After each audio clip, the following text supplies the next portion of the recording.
So that's what people often look for is a smoking gun, a direct correlation, right? I mentioned Erin Brockovich and her great work raising awareness, and I think that's what it sounds like. A lot of what you're trying to do is raise awareness so there can be a public outcry, so there can be change.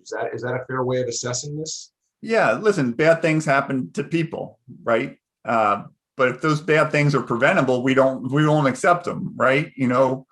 Uh, car accidents happen, but we all wear seatbelts and we get cars with airbags.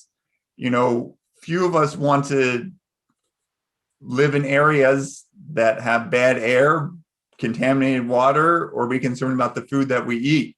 These are all things that we can control. These are all things that we can change. These are all things, quite frankly, that we have changed in the past. And if we do that, we can prevent people from ever developing Parkinson's disease. I always say, I don't want to be cured of Parkinson's disease. I never want to have it. Right.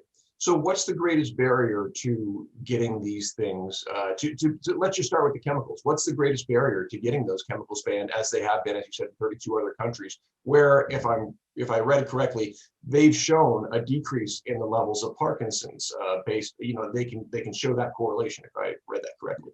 Yeah, the greatest barrier is silence. And people with Parkinson's are nice, and that's and they're dutiful, and most of them are very generous, but we've been way too quiet for way too long. Listen, Mothers Against Drunk Driving wasn't formed because the mothers were nice about their experiences. They weren't nice. They were upset and they were angry, and they used that anger to change society. And they changed the laws, and got stiffer penalties for drunk driving. And they have prevented thousands of people from ever being injured or killed in car accidents because they made their voices heard.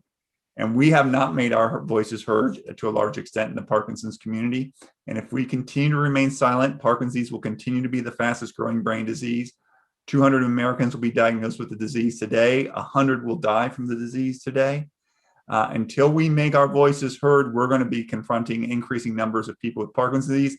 And just because you have Parkinson's disease doesn't mean that your wife or your spouse is immune from getting it, or your kids, or your friends, or your other family members. So even if you have the disease, it's incumbent on the people who know the disease most to prevent other people from suffering with the consequences of the disease.